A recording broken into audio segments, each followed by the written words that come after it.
majorities in history. I was the first Prime Minister in 35 years to win back-to-back majorities. First Conservative to do it in 100 years. The arena in Baie-Comeau, Quebec. Here, Brian Mulroney, the political warrior, celebrated his biggest electoral triumph. September 4th, 1984. Did you have any idea that evening that you were about to go into the fishbowl existence that your life became? Not a clue. I knew it would change, but I didn't realize it would change as much as it did. The Conservatives had been out of office by that time for most of the previous 21 years. Did you feel that you and your team were prepared and ready to go? Well, there's always a problem of inexperience. I was an inexperienced leader. The team had not had much exposure, if any, to government, hardly at all. And so I knew that we were going to encounter some difficulties. Plus, we had guided the country through a recession, the GST, free trade, NAFTA, the Gulf War, you name it, a lot of controversy. It was said by some that more people believed Elvis was alive than were prepared to support Brian Mulroney when you left office in 1993. Do you feel that Canadian attitudes towards you have mellowed a little bit in the last 14 years? In 1993, that was kind of the situation that obtained. Today, well, it's entirely different in the sense that I've been out for a long time. Mila and I are greeted marvelously everywhere we go, the crowds. We've gone into restaurants and people stand up and cheer. For Brian Mulroney, his long road to politics and power began in Baie-Comeau, on the north shore of the St. Lawrence River. When I was a child in this town, I didn't even know there was a Prime Minister. You know, we were pretty isolated and pretty far away. The core of the town is unchanged. This is the way it was 60 years ago. It's a pulp mill town that sprang out of the forest during the Great Depression. Mulroney's father, Ben, moved here with his wife, Irene, settled into full-time work, and began building a family. Martin Brian Mulroney was born on March 20th, 1939, the third of 6 children. And while he certainly became Baie-Comeau's most famous native son, there is one other who gets equal billing. An American newspaper tycoon who built the town to provide newsprint for the Chicago Tribune and his chain of papers. Walking along the street here, we can't help but miss some representations of Colonel McCormick, who started the mill here right out of the bush years ago. Without Colonel McCormick, there are tens and tens of thousands of families, starting with the Mulroneys, who would never have had the same opportunity that we've had in life because of his willing to invest and to build. Your relationship with Colonel McCormick is often spoken of. You actually sang for the Colonel and for his wife one time. Well, it happened to be her birthday. Colonel McCormick asked if somebody could sing Dearie, his wife's favorite song. And maybe one of the Mulroney kids would, because they're singing all the time. And so he came, and we knew it. And so I was asked to sing it. My sister Olive played. Can you sing a few bars of Dearie for us? Do you still remember the words? Well, it was 50-odd years ago. It went something like, Dearie, do you remember when we waltzed to the Sousa Band? My, wasn't the music grand? That's it. Charter parties down by the seashore every 4th of July. Got a big round of applause and 50 US dollars. And as I told the New York Economics Club years later when I was Prime Minister, I said I took the money and gave it to my mother, and it was in that way that the Mulroney family became the first direct beneficiaries of American foreign aid. When you made that speech, some Canadians said, aha, there it is. Brian Mulroney, to his very roots, is pro-American. He's crowing for the industrialists. That's right. I was 10 years old. The loony left, you know. You gotta love him. In Canada. What a nutty bunch. In Mulroney's childhood, home was along this strip of company-owned houses. Aside from several coats of paint, not much has changed today. Champlain Street was the Elm Street of my dreams. Everybody knew one another. Everyone got along. We were Irish Catholics. We lived right next to the Hall family.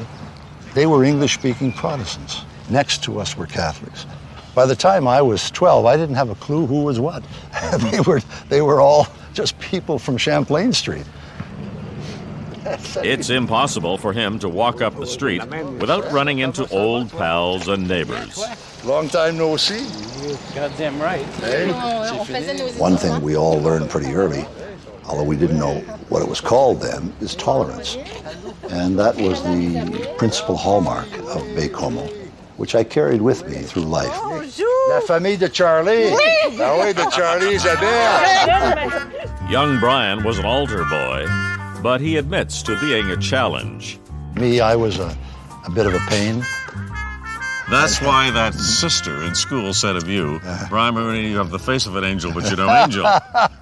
Sister Rosarita, from the Sisters of the Holy Cross, absolutely.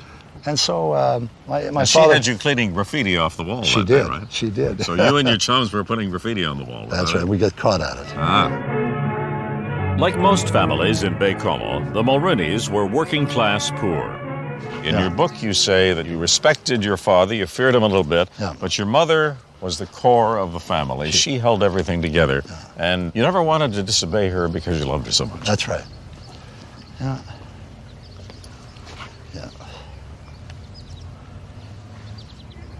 It's amazing, you know, what they achieved with so little.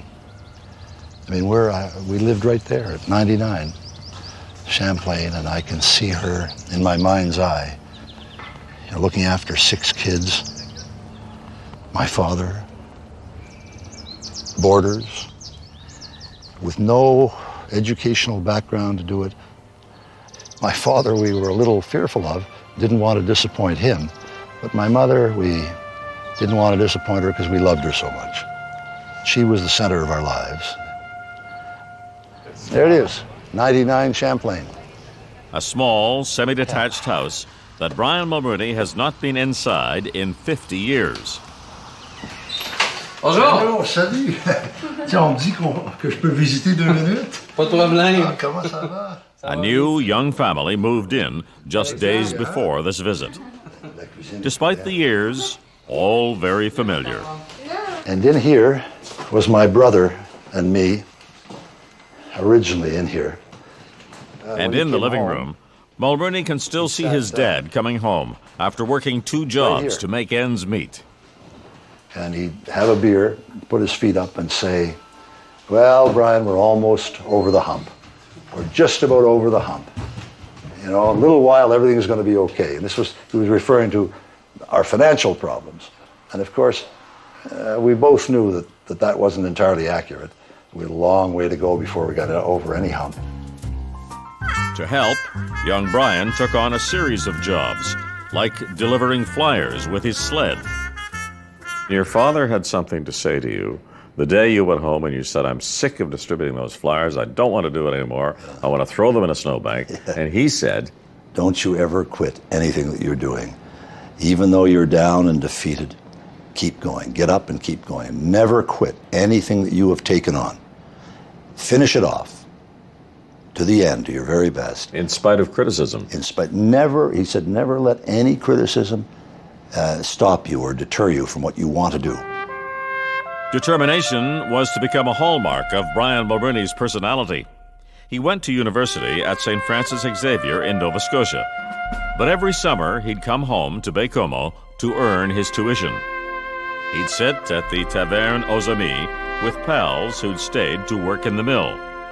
But when Mulroney offered to quit university... And so I said to my father, you know, Dad, what I really ought to do here is interrupt my education and join this great apprenticeship program that the company has started. And I'll be able to contribute more quickly to the finances of the family. And he said, well, Brian, he said, it's true that we need the money, but the only way out of a paper mill town is through a university door. And you're going to university to finish it off. Coming up, this girl wafted by in a bikini. I said, holy smokes, who's this girl anyway? Stunner. Meeting Mila. He came over for dinner, and my mother said to me, "Who is this person?" And I said, "I don't know, but I think he wants to marry me."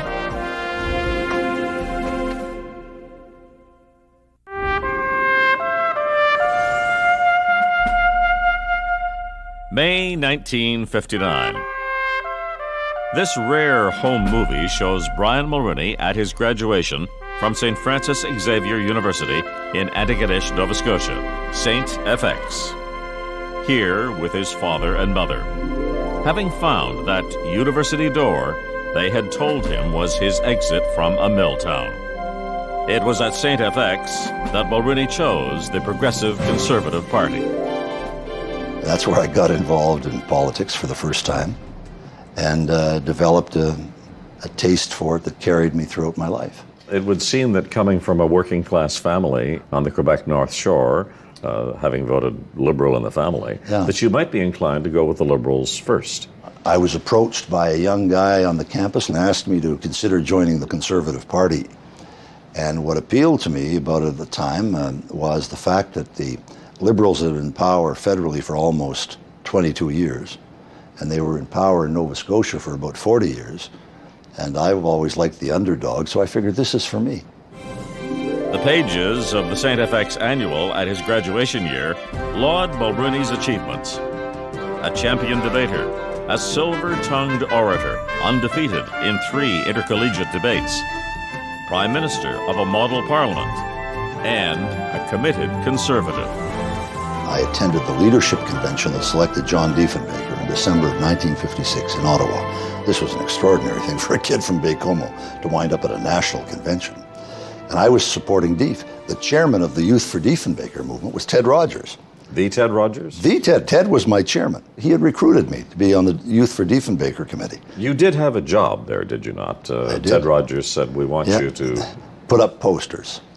So I said, I want this town blanketed with posters of Diefenbaker. Did you meet him? Oh, sure. What did he say when you met him? Brian, I want to thank you for all your help. I just about died. And then in a dead giveaway, he said, you know, posters are an important part of winning a campaign. So I knew that Ted had given him the gears on this thing. Chosen as leader, Diefenbaker went on to the biggest win ever. And the young Brian Mulroney would learn soon enough that politics is a blood sport, where loyalties are often questioned and betrayal is not uncommon. Even his early hero would eventually do him in. Back at university, Mulroney focused on his thesis, which would help define his later life and politics. Which dealt with the politics of Quebec. Now, you believed, of course, that Quebec was a distinct society. How did you set out the idea that it was distinct? Well, simply because it is. It's the only French-speaking part of geography in North America that exists. Back then, there wasn't much research on the political changes stirring in Quebec. So Mulroney asked for help from Quebec scholars and politicians. One of the responses that I got back was a handwritten letter from a University of Montreal professor who said, I congratulate you on trying to do a thesis on such an important topic. And the author of the letter, the handwritten letter, was signed Pierre Elliott Trudeau. Pierre Trudeau's letter, made public here for the first time, goes on to offer Mulroney suggestions to further his research, including a paper written by Trudeau himself, and concludes, I hope these suggestions will be useful to you, and I would be interested in reading your thesis. Best of luck to you. Did you have any sense from the letter of the kind of Quebecer he was or would become? I knew of him. I knew what he was doing at the time. He was a very active socialist in those days. I never thought of him as would be much of a political success. Then Mulroney puts his love of politics and his home province together. It's 1961. He's at Laval University in Quebec City studying law. Mulroney sends this telegram to John Diefenbaker. warning of separatists in Quebec. He offers a 5-point plan to fight them, which Mulroney believes will bring the Tories support in Quebec, needed to keep winning majority governments. 22 years old, and you set out a number of conclusions you've reached about keeping Quebec in Confederation and how it should be done, including a flag and an anthem. What happened with this? And an official bilingualism policy. Right. Yeah. It may not have been consistent with his own views. I don't know. He never responded. I got responses from secretaries and advisors, but never from him. However, all those suggestions were implemented later by the Liberals. The Liberals under Lester Pearson. Every one of them. That translated into, I don't know, another 25 years of power for them. Undaunted, Brian Mulroney remains an active conservative. At Laval, he builds a network of friends, and one friend is closer than any other, a young law student from a poor Quebec background, similar to his own, Lucien Bouchard. Next, big ambitions. You know, it's pie in the sky for a lot of us, but to actually go out and do it is quite an amazing feat. Big disappointment. So I said, honey, we're dead in the water.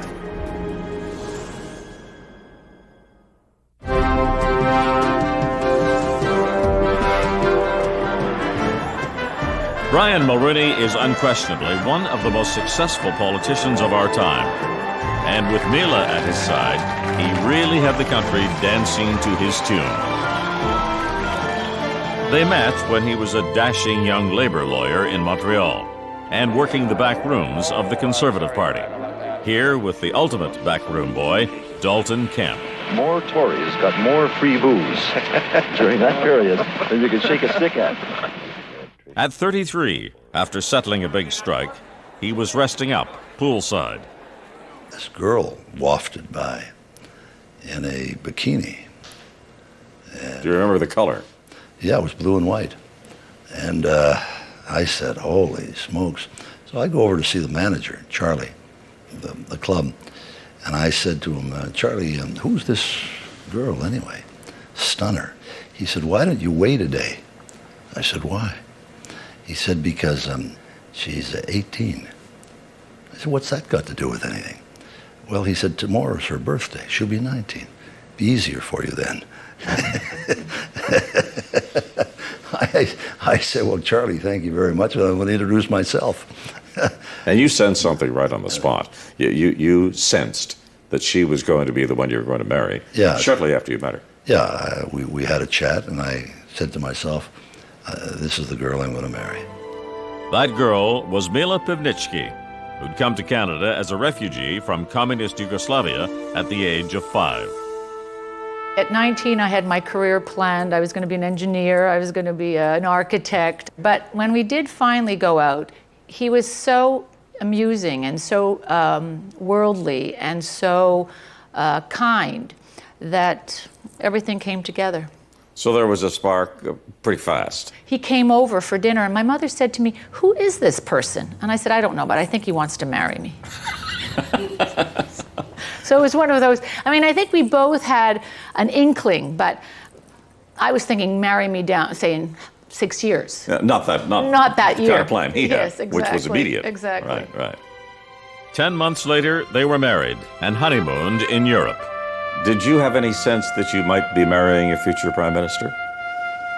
I think he once mentioned that he had hoped in his life that he could run in politics. He would do something, that maybe one day he would like to hold public office and maybe prime minister. At that point, I said, oh, that's so nice. What a great idea. Never actually thinking that it was going to take place. It's, it's pie in the sky for a lot of us. We can talk like that, but to actually go out and do it is quite an amazing feat. After a year of marriage, Caroline is born. Life in Montreal's Tony Westmount neighborhood is good. But an orgy of organized crime is rocking Quebec's construction industry. March 1974, violence paralyzes the huge James Bay Power Project in northern Quebec. The Quebec government appoints a commission under Justice Robert Cliche to investigate.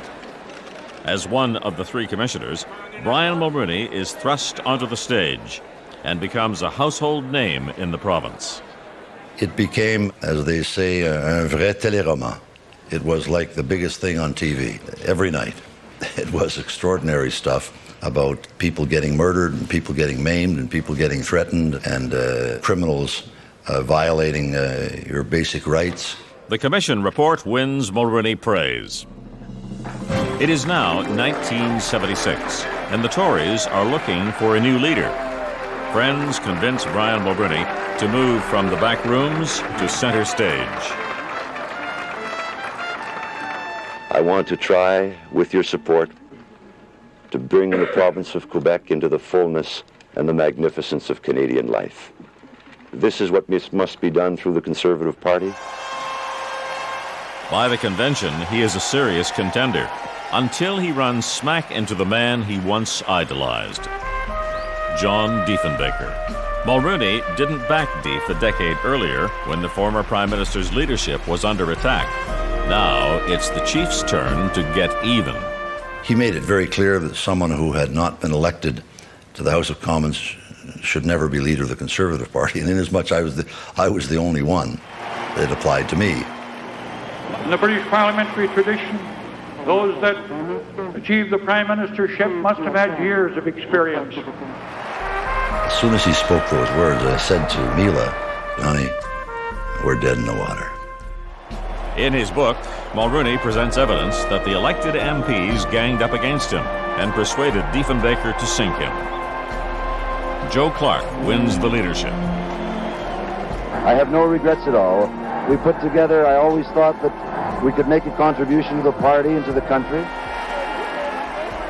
You write of that convention, you say, Joe Clark and I both sought the leadership, both too young, too inexperienced. Unfortunately for him, he won. What did you mean by that? Joe won the convention fair and square. But as it turned out, he, like I, was really too young at that time and too inexperienced. And so he suffered as a result of that, and as you know, lost the government within some months. I was well served, as it turns out, by my defeat in '76. Time went by, and I moved on to the Iron Ore Company, where I spent 8 or 9 years developing experience and international experience and so on. And Pierre Trudeau intervenes in your life once again. Yes, he did. In the autumn of 1976, his trusted aide came to see me and said that he had been instructed by the Prime Minister to visit with me to see if I would be interested in switching parties and joining the cabinet. Well, this was a pretty attractive offer. Did you think hard about it, or did you reject it quickly? I think I rejected it quickly. I joined the Conservative Party as a youngster, and here I had sought the leadership and was rejected. And I felt that if I had just moved on the basis of that, it would have shown a complete lack of principle and commitment. Next, battling demons. The drinking was unquestionably a problem. I think graduating to a serious problem.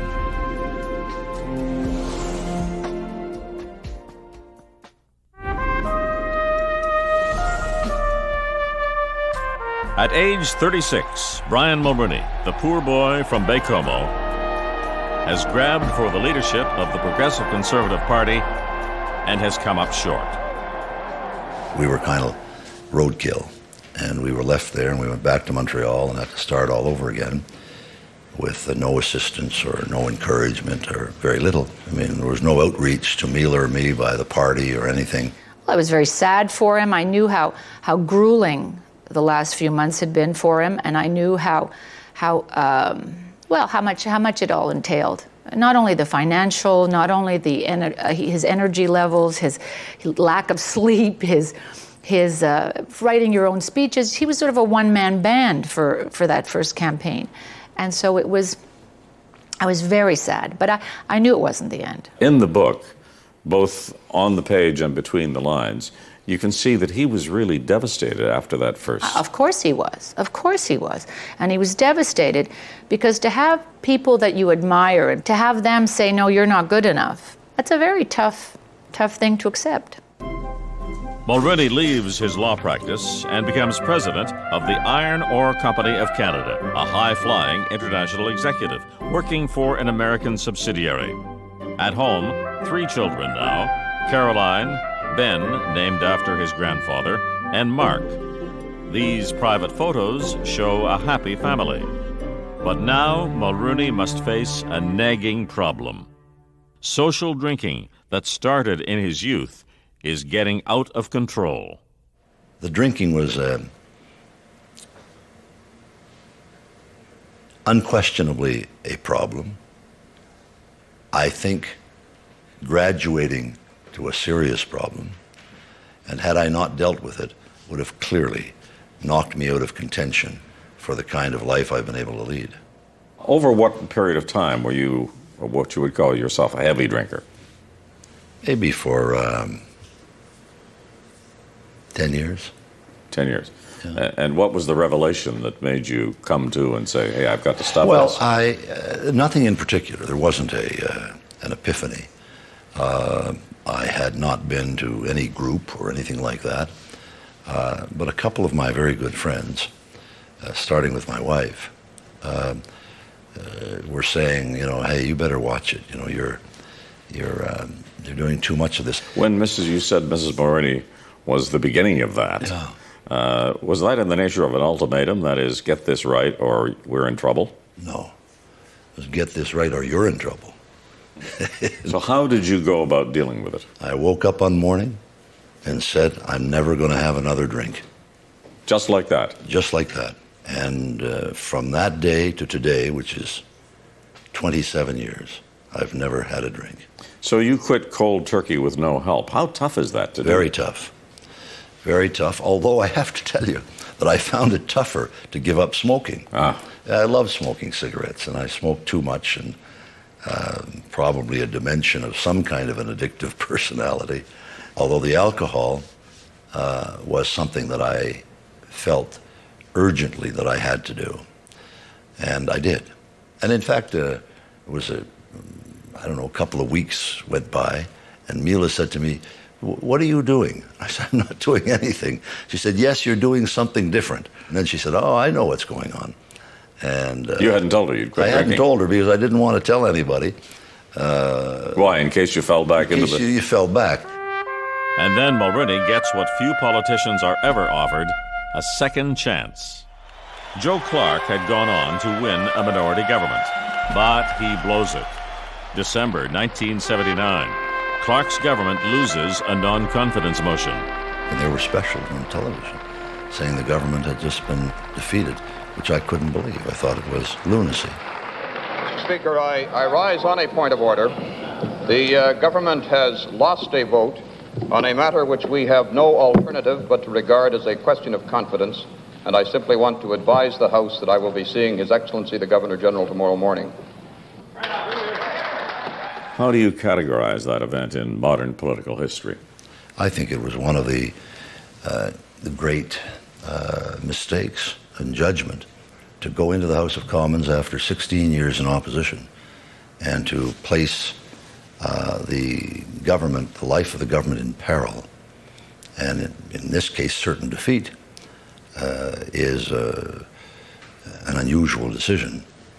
I believe that if you get elected, hang on to power, do what you can, exercise your authority as best you can for as long as you can, and then consult the people. So Joe Clark's fault? It's always the Prime Minister's fault. It's always the Prime. Even when it's not the Prime Minister's fault, it's the Prime Minister's fault, as I've found out. Joe Clark's fall from grace is not yet complete. Have you heard any voices saying they would prefer that you didn't stay on as leader? Are you happy with the support you got? We had a very productive caucus today. He wins a leadership review, but insists two-thirds support is not enough. Clark calls for a full-blown leadership convention. Had the roles been reversed, I guarantee you, I would never have surrendered the leadership the way he did. It's often said that Joe was removed from the leadership in Winnipeg. Absolutely false. He resigned the leadership. For Brian Mulroney, it's all coming together. As president of Iron Ore, he closes down an entire town, Schefferville, Quebec. potential political suicide. But it isn't. So the people who are affected, temporarily or otherwise, by these decisions are going to be treated very honorably and very fairly. Mulroney's labor relations moves are praised. Ready for the next step, Mila gives him the green light. And when he came to you to ask you specifically about running the second time, you seemed ready at that point. I just felt it was time for him to go again. I just felt that if he wanted to go, if he wanted to run, now was the time. And that we were ready as a family. The children were young enough and busy enough, and I was strong enough physically that we could handle the challenge. And when he said, "Will I win?" you said, I just said to him, if you don't run, you'll never know. March 21st, 1983, the day after his 44th birthday, Brian Mulroney announces his leadership campaign. I'm going to run a frugal and a thoughtful and a delegate-oriented campaign. With Mila by his side, he crisscrosses the country and wins over the delegates one at a time, and sometimes in unconventional ways.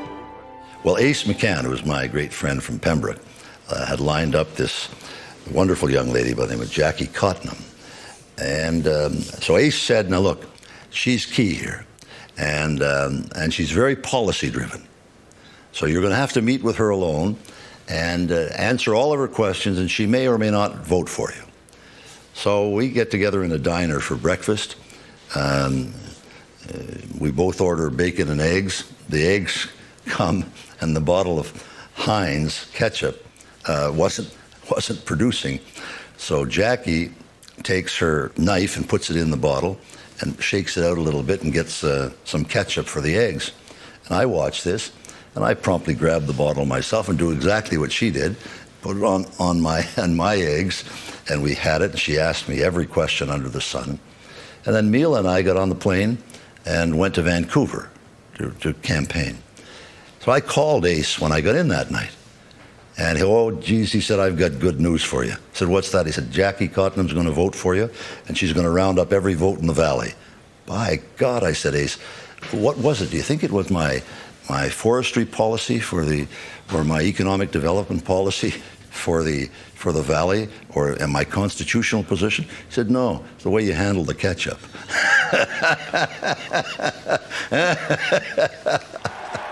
By the time progressive conservatives gather in Ottawa, Brian Mulroney is the one to beat, but not guaranteed. Leadership candidates Michael Wilson and Peter Pocklington are knocked out on the first ballot. They're expected to throw in with Mulroney, but Michael and Peter, you could see them heading across the floor towards us. And then all of a sudden they switch course and they started to walk right by us. And Mila saw this and she burst into tears because she said, my God, this is 76 all over again. But what happened was that they had gotten lost in the hurly-burly of the convention floor and stopped finally, and then turned around and saw us and headed back to our box. Yes, they're both coming into Brian Mulroney's camp now. Wilson and Pocklington together. And what Michael Wilson and Peter Pocklington did that day was key to our success. The results of the final ballot. On the fourth ballot, Brian Mulroney is the new leader of the Progressive Conservative Party. His next step on the road to success. Next, winners and losers. You had an option, sir. You could have done better. The minute the hands went up, it's over. It was over. CTV News projects a conservative landslide.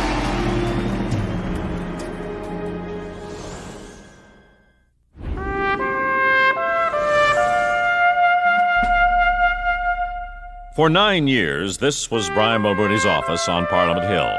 Today, it belongs to the current PM, Stephen Harper. But memories of Mulroney's first days here are still fresh. Exactly one floor above this is the office of the Leader of the Opposition. I told my senior staff soon after I became leader that the Liberals like to think that because we're upstairs that we have won something. We haven't won a single thing.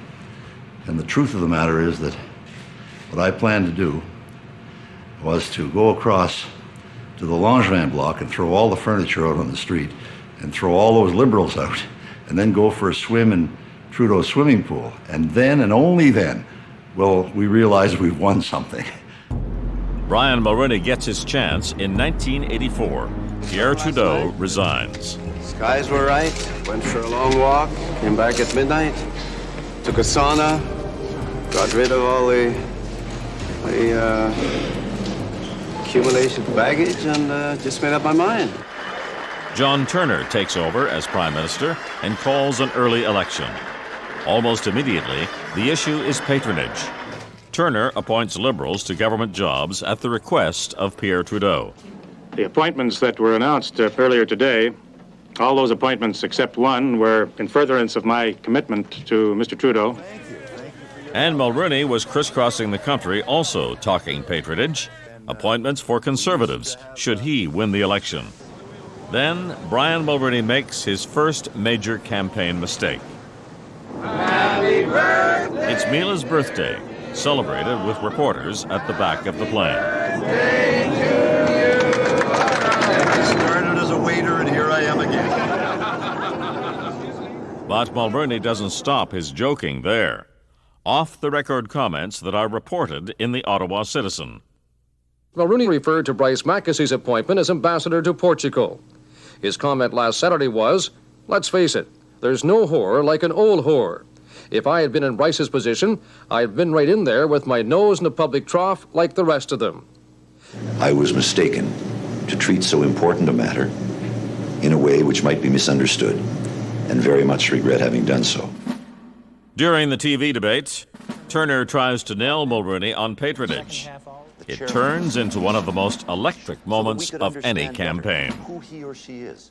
He came out with this patronage thing. And I said, the only people who have been appointed around here for 25 years are the Liberals. You should be ashamed of yourself for even mentioning this. Mulroney, and he said that I had no option. Well, Truman, your next question, you please. had an option, sir. You could have said, I am not going to do it. This is wrong for Canada. And you had an option to say no, and you chose to say yes to the old attitudes and the old stories of the Liberal Party. That, sir, if I may say respectfully, that is not good enough for Canadians. I had no option if I was able That to is an perform avowal of failure. That is a confession of non-leadership, and this country needs leadership. You had an option, sir. You could have done better. I knew when it had happened, something cataclysmic had occurred. I didn't know whether it was good or bad.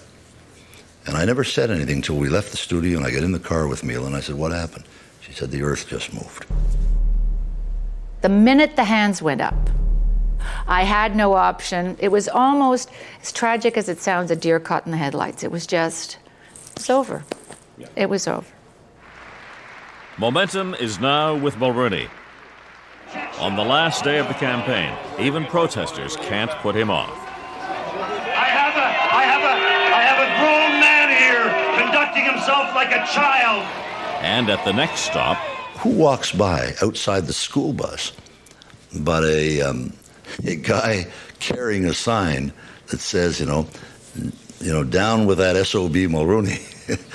And I said to him in French, I said, "Hey, come on over. Come on over." The guy looked at me. My God. He said, "C'est Monsieur Mulroney." J'ai dit, "Oui, oui, venez me voir. And I leaned down and I said in very inelegant French words to the effect that, why don't you go yourself? And he looked absolutely, he was going to have cardiac arrest. You've had some problems with a little profanity over the years, haven't you? And your mother said to you. She said, all it indicates, you're not impressing anybody. She said, all this indicates is that you have a weak vocabulary.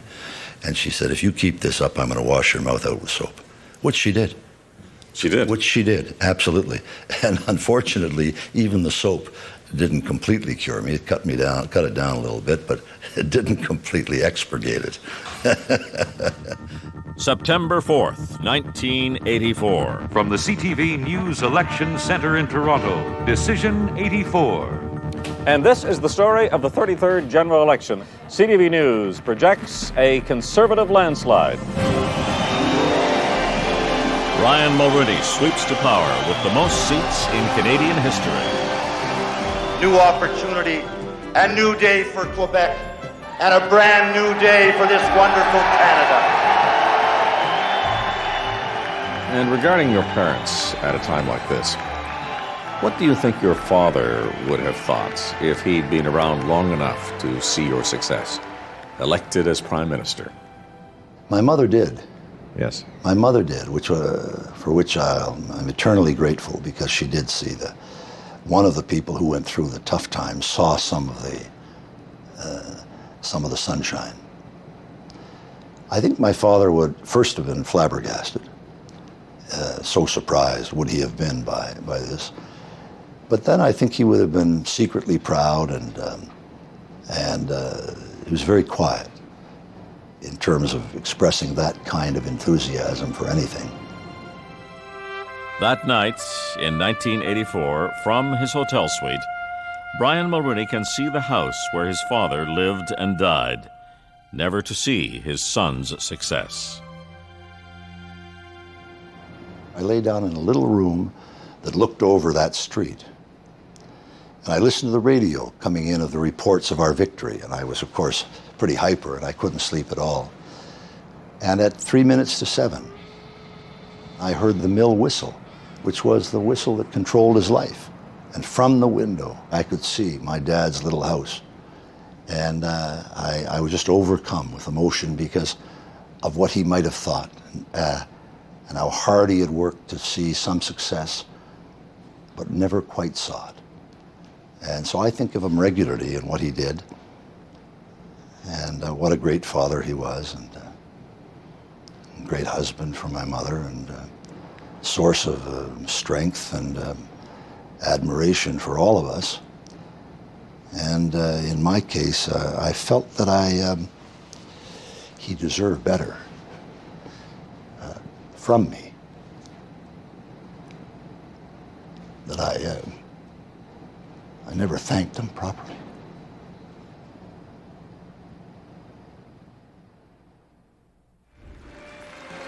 Next, the best of friends. Reagan and I had a great time. He was warm and funny and tough as nails.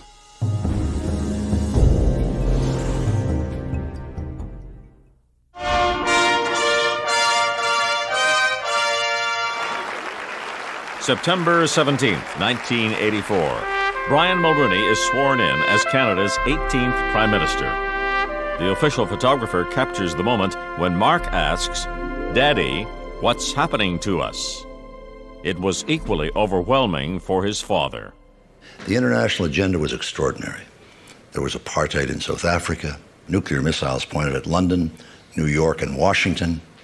The Germany's divided, hostility and danger everywhere. It was the height of the Cold War. The nuclear arsenals were on a hair trigger. Relationships were critically important. You had to understand your enemies, but you had to nurture the ties with your friends. To Brian Mulroney, no relationship was more important than the one with the Americans. He worked closely with 3 presidents, beginning with Ronald Reagan, at the time considered the leader of the free world. He was a delightful guy. He was warm and funny, friendly, and tough as nails. Which leads to the Shamrock Summit, Quebec City, and 2 Irish guys, as you say, That's right, singing When Irish Eyes Are Smiling. On St. Patrick's Day.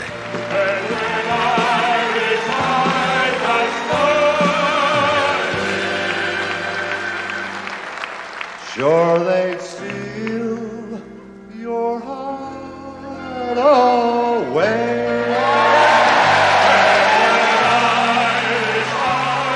But in the eyes of Mulroney's opponents, this was the most demeaning moment in the history of Canada-United States relations. You were kowtowing to the Americans, in their view. How insecure can you be? How insecure can you be? This was demeaning. Not, mind you, not when President Kennedy called John Diefenbaker an SOB. Not when Richard Nixon referred to Pierre Trudeau as an a-hole. Not when the Chrétien crowd referred to the President of the United States as a moron. No, that was not demeaning. What was demeaning, according to these jerks on the loony left, were the idea of two Irish guys singing When Irish Eyes Are Smiling on St. Patrick's Day. How silly and insecure can you be?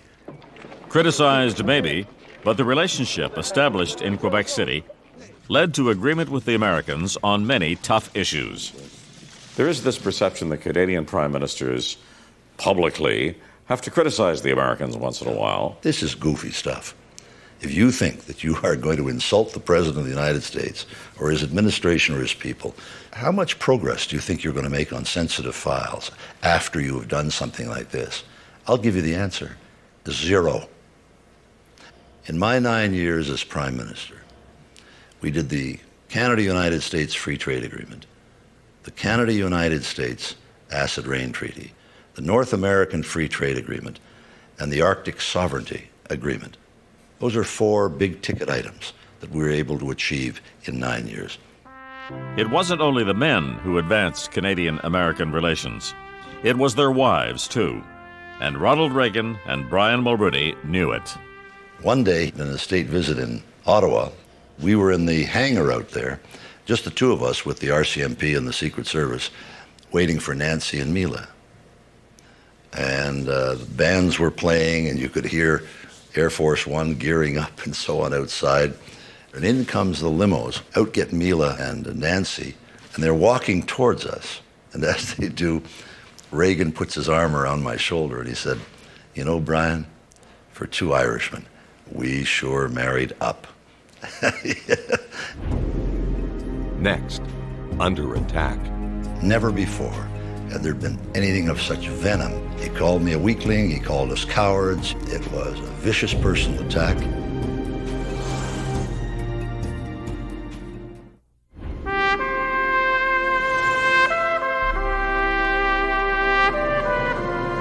Brian Mulroney doesn't get back to Baie-Comeau very often these days.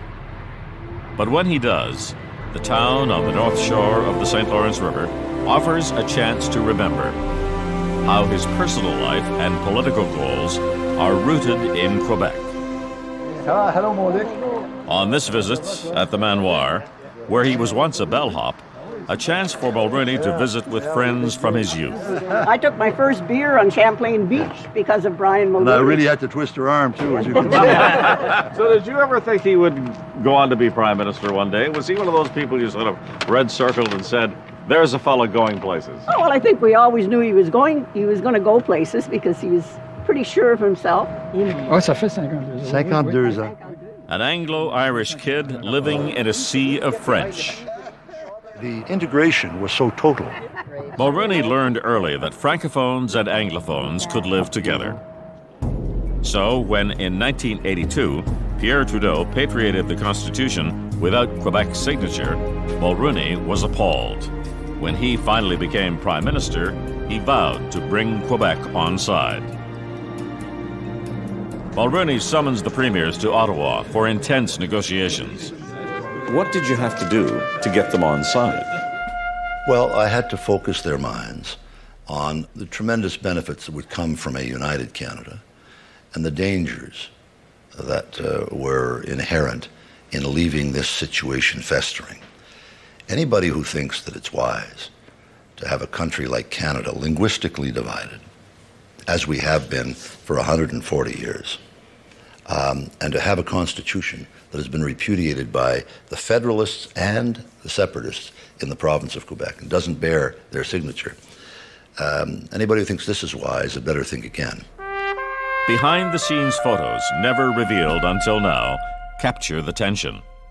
7 long days of negotiations, horse-trading Senate seats for federal spending powers, convincing Liberal and NDP and Conservative premiers to work together. And Mulroney, the skilled negotiator, gets his deal. I'm delighted to announce that we have concluded a unanimous agreement with the First Ministers. The Meech Lake Accord, which includes recognition of Quebec as a distinct society within Canada. I'm extremely satisfied. Okay, could I go and sleep now? It was nothing revolutionary, and yet it was painted as by some as a sop to Quebec, and and people eventually conspired to undermine it. Your main antagonist in all this, at the beginning at least, was Pierre Trudeau. Mm-hmm. Did you try to establish any kind of relationship with Pierre Trudeau as a former Prime Minister? Did you reach out to him in any way? Well, I called him and said, look, we've just gotten a preliminary agreement at Meech. We have 30 days or so to make amendments to it. We have lots of time to make changes. If you've got any problems with any of it, let me hear from you. He said, fine. Mulroney sends 2 senior aides to brief Trudeau in Montreal. I expected I would hear from him. I never heard from him again. But you did see him again. You saw him at an event in Toronto. About 3.5 weeks later, Cardinal Carter was celebrating his 50th anniversary as a priest, and Mila and I came in, and there was Trudeau. So we walked over and shook hands, and how are you doing? Pow, pow, ja, ja's kind of thing. And he looked a little awkward that night, and he was hesitant, as if he was hiding something from me.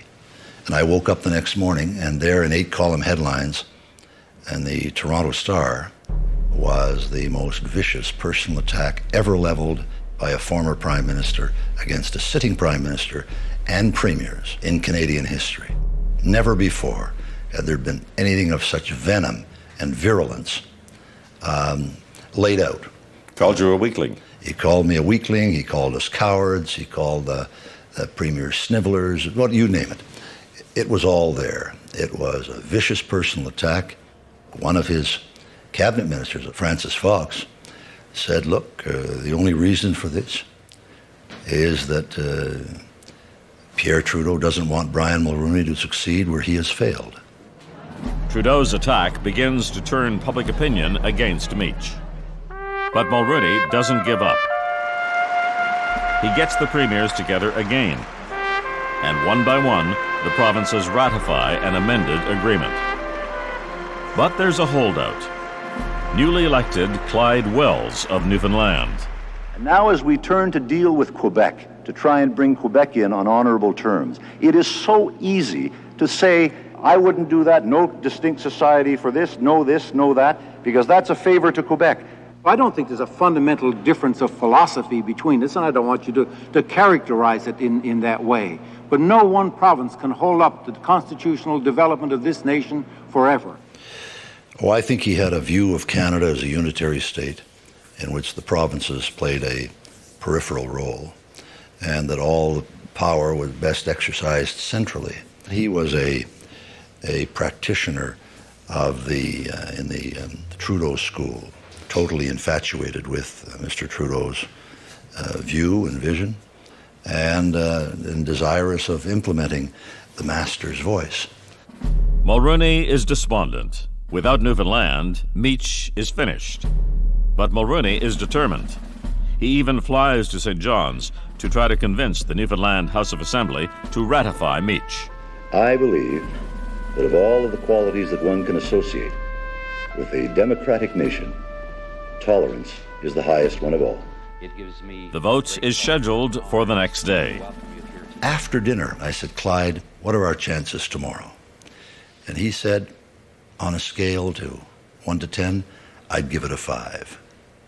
In other words, that for me was encouraging because we'd have given it a 0, given his opposition before. So I went home pretty confident that we were going to make it the next day in the vote. But it doesn't happen.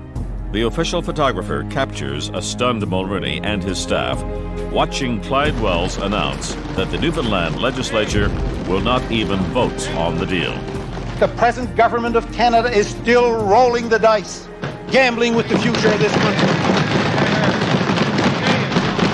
Meech is dead. Yesterday evening, the last remaining hope that the accord would be ratified was dashed when the House of Assembly of Newfoundland and Labrador adjourned without a vote. What was his explanation for canceling that vote afterwards? Well, it was interesting. I remember an interview that he gave to the late Bill Cameron on the Journal, when 3 times Cameron says to him, But Mr. Wells, you had Prime Minister Mulroney down there the night before, at dinner at your house. Did you not tell him you were going to cancel the vote the next day in the legislature? 3 times. And 3 times Mr. Wells says, honestly, Bill, I can't remember. I can't remember. Can you imagine that? That was Clyde Wells. There, you just had it right there. The next day, at a Liberal convention in Calgary, Clyde Wells sits with Pierre Trudeau. In his memoirs, Mulroney blames Wells for the failure of Meech, but attacks Trudeau as the hidden architect of its defeat. He had the option of being helpful or being destructive, and he chose the destructive course. Trudeau's actions caused Mulroney to rise to the attack. In his book, he castigates the former Prime Minister. Was it necessary to go right back into his past as a young man? His friends did. They described what kind of conduct that he had. I didn't, and I felt it's relevant to an understanding of his mindset. That this is far from a perfect man. This is a man who questioned the Allies, and when the Jews were being sacrificed, and when the great extermination program was on, he was marching around Outremont here on the other side of the issue. But how much of that past, Mr. Mulroney, would be part of youthful exuberance? He was a rebellious youth, yes, and a lot of people in Quebec were against conscription. He wasn't alone there. Of course he wasn't. But they aren't around 50 years later to say, I'm Captain Canada. Look, out of 11 million citizens of this country, there were 1 million people, young men from British Columbia to Newfoundland, who rose to fight the Nazis. The most evil machine ever known to man, trying to exterminate the Jews. Everybody knew that. And all of these young Canadians rose and went overseas to fight them. Pierre Trudeau was not among them. That's a decision he made. He's entitled to make that kind of decision, but it doesn't qualify him for any position of moral leadership in our society. The two of you were both sons of Quebec, both trying to get Quebec into the Constitution. In the end, looking at it, did both of you lose because neither one of you achieved what you wanted to get? I think Canada lost. Where does Meech sit with you now, today? Do you think about it very much? Well, Meech is like a death in the family. It's almost like a throbbing toothache that you have that comes and goes from time to time. Anytime in 1995, for example, during the referendum, this was like a movie that I had seen. And everybody could predict the outcome, except some people who kept saying, don't worry, we don't need Meech. You know who I'm talking about. October 1995, and in that Quebec referendum, Canada comes within 54,000 votes of breaking up. Next, freedom fighter. As I said to them, how would you know he's a communist? He's been in jail for 27 years. Has he spoken to you lately? There's Mr. Mandela, a free man.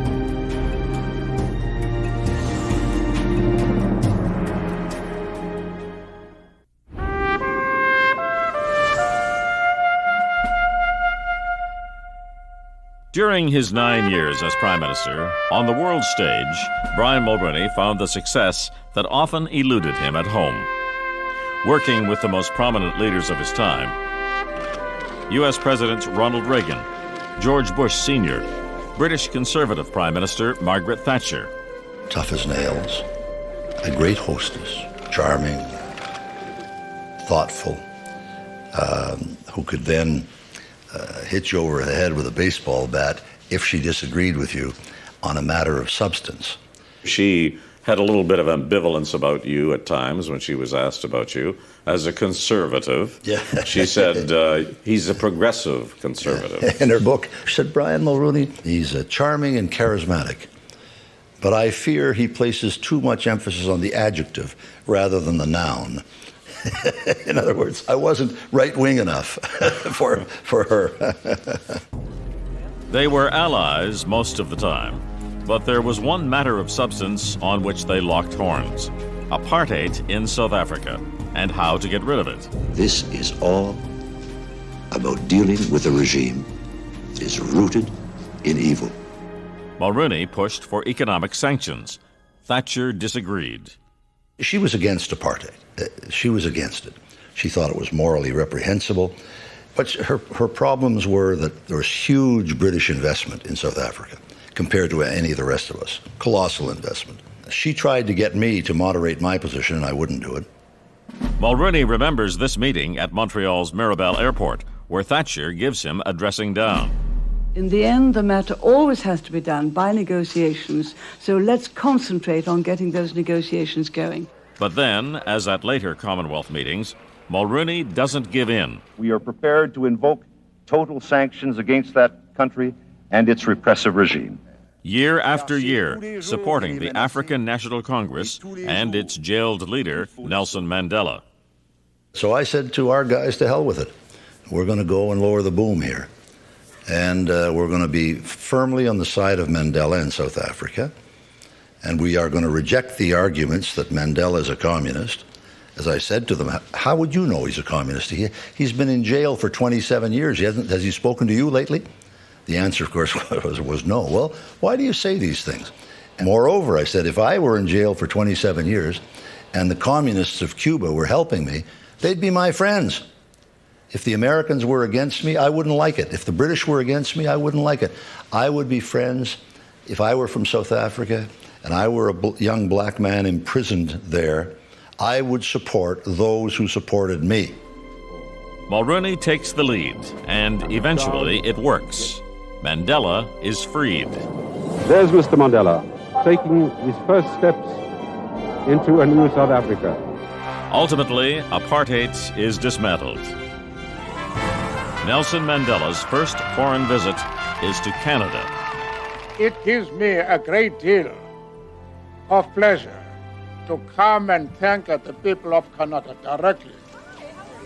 Throughout his years in politics, Mulroney changed Canada's international profile. He used his connections with the Americans to provide a back channel for other leaders and offered a moderating opinion. When Saddam Hussein invaded Kuwait, Brian Mulroney convinced George Bush to get the United Nations on side before responding. Meetings that weren't always held in formal settings, as one might expect.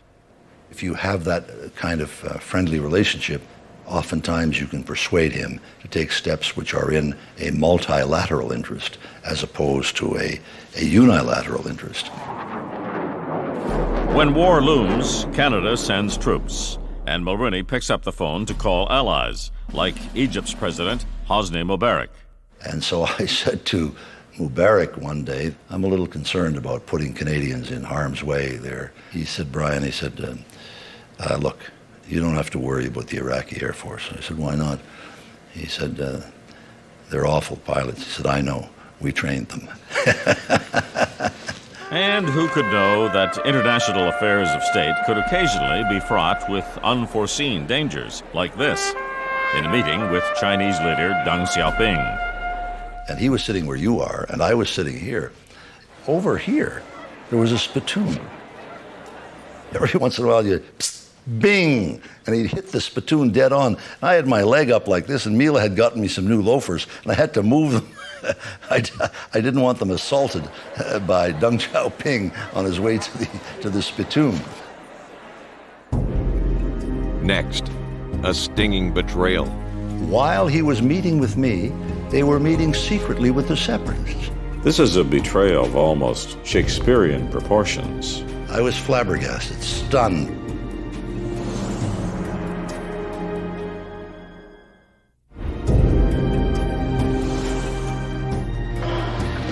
May 22nd, 1990. Monsieur le Président, je suis venu à la politique sur le tard. Lucien Bouchard stands in the House of Commons and announces his resignation from the Progressive Conservative Party. 24 hours earlier, he'd been the party's senior Quebec minister, Environment Minister, and one of Brian Mulroney's oldest and dearest friends. Now he was announcing that he was really a separatist. I knew that there would be some flack, but honestly, I did not foresee the magnitude of the impact. An act of betrayal unseen in Canadian history. We became friendly in 1960 at Laval, when we were both in first-year law. We're the same age, same backgrounds, and we became very close friends. Close at Laval, and dragged along on Mulroney's coattails. At the Cleach Commission, Mulroney gets Bouchard appointed as the inquiry's lawyer. And when Brian Mulroney becomes Prime Minister, his old friend Lucien Bouchard is handed one of Canada's most important jobs overseas. In 1985, I appointed him ambassador to Paris, where he served in an exemplary fashion. Then I brought him back and put him in the cabinet. Did he express his feelings for the country at all to you about coming back and serving in your government? I said to him, Lucien, now that you've served 2 or 3 years in Paris representing Canada, how do you feel about the country? And he said, I've come to really admire and love Canada. It's a magnificent country. Since Quebecers have decided in a democratic way that their future was within the Federation, it is our duty, all Canadians, and it is the duty of Francophone Quebecers to make it work. When it comes to getting Bouchard elected as MP, Mulroney pulls out all the stops. So we finally won the seat, and he came down to Ottawa. I eventually promoted him to Minister of the Environment and Quebec leader. Now, Minister of the Environment to you was a very important portfolio. Absolutely. Because head of the Quebec caucus, also very, very important. So you put him right up there in a parallel situation in many respects to yourself. I loved him like a brother. I trusted him implicitly. And I put him in these highly sensitive positions, particularly Quebec leader, because I knew that he would protect my interests, defend me against attack. Any attempt to undermine my leadership, he'd be there, like a hawk. So there was no indication through that 30-year relationship that there was anything different about him that would cause you to doubt him, doubt his loyalty to you at any point? It was totally inconceivable that a man to whom I was this close could do anything other than reciprocate the friendship. A friendship so deep that when Bouchard marries his second wife, Audrey Best, Brian and Mila host the reception at 24 Sussex Drive. But Mila always had doubts. I just was never totally comfortable with him. I just never was. He came into our lives, or I know he was a great friend of Brian's, but he came into my life shortly after I married Brian. I couldn't put my finger on it, but I was just never totally comfortable. Then, the first open indication there was reason for the Mulroneys not to be comfortable with Lucien Bouchard. Bouchard supports Quebec Premier Robert Bourassa's position that there should only be French-language signs in the province of Quebec. Bouchard, in spite of an agreement with me, spoke out and agreed with Bourassa. I wanted to fire him that night. I was talked out of it. I made a mistake. And I should have fired him then, and I didn't. The friendship unravels further. Mulroney is stunned to read in Quebec newspapers that several Quebec Tories are about to defect. Confronted at this caucus meeting, Lucien Bouchard tells Brian Mulroney, there is nothing to worry about. But there was. From Paris, Bouchard sends this telegram of support for the separatists, read at a meeting of the Parti Québécois by leader Jacques Parizeau. A